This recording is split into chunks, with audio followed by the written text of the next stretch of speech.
Monsieur Fontaine, ex-révolté ou toujours révolté? Et qu'est-ce que le CRI? Alors on est toujours révolté, mais on n'est plus dans l'association qui s'appelait Révolté 974. Pourquoi? Alors il y a eu des tensions en interne. Donc nous on faisait partie avec ma mère des organes dirigeants. On voulait prendre un petit peu de recul, mais finalement les ambitions étaient trop fortes de certains. Et donc du coup ça a mal fini parce que maintenant il n'y a plus d'action, il n'y a plus d'adhérents. Et donc la nécessité pour nous de continuer notre action en créant une nouvelle impulsion dans un nouveau collectif. Avec sensiblement les mêmes histoires qui perdurent depuis des décennies. Hein. Alors l'association elle était un petit peu figée sur les statuts. Donc on s'était écarté des statuts, donc c'est un tort, c'est vrai. Mais l'important c'était d'impulser une volonté qui était commune. Et donc en ce sens-là, on n'était plus en phase avec les nouveaux dirigeants qui voulaient tout recadrer. Et donc du coup nous on continue notre combat. Donc c'est le même objectif, c'est dénoncer les injustices de la justice. Alors on est souvent, depuis plusieurs années, en errance judiciaire, on intente des procédures. Donc en attendant, les avocats empochent de l'argent, qu'on gagne ou qu'on perde. On est dans un système où on n'est pas compris des institutions judiciaires, on ne parle pas leur langage, donc on ne prend pas tout non plus, mais on a des éléments qui sont concrets et on se retrouve condamné.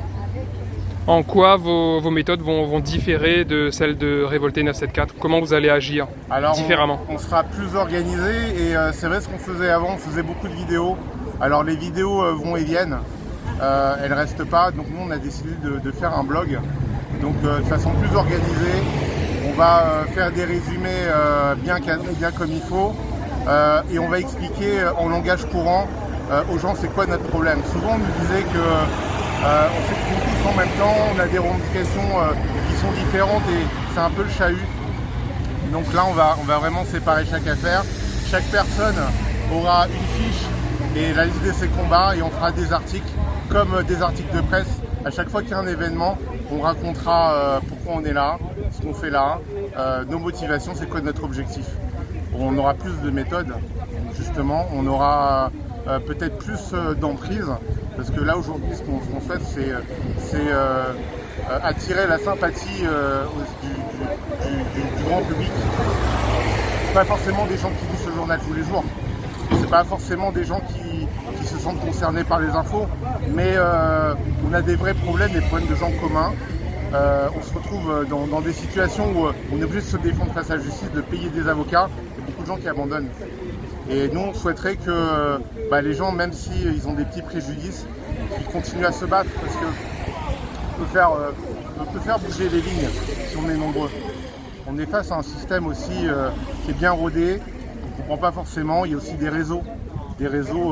Donc le procureur Tuffery il en a parlé quand il est parti. Il disait qu'il y a des ententes qui ne sont pas forcément des ententes qui ne devraient pas se faire entre le monde politique et le personnel économique. Nous on va même plus loin en disant qu'il y a des amitiés aussi au tribunal qui se font. Donc nous on n'a pas de preuves, mais l'absence de preuves, c'est pas la preuve de l'absence. On voit bien qu'il y a des choses qui vont pas, il y a des connexions, il y a des gens qui devraient être condamnés pour des détournements qui ne le sont pas. Voilà, donc voilà le petit pêcheur ou petit chasseur de tangue, il est condamné. Nous-mêmes, quand on est en opposition avec le système, on est condamné. On a les huissiers qui viennent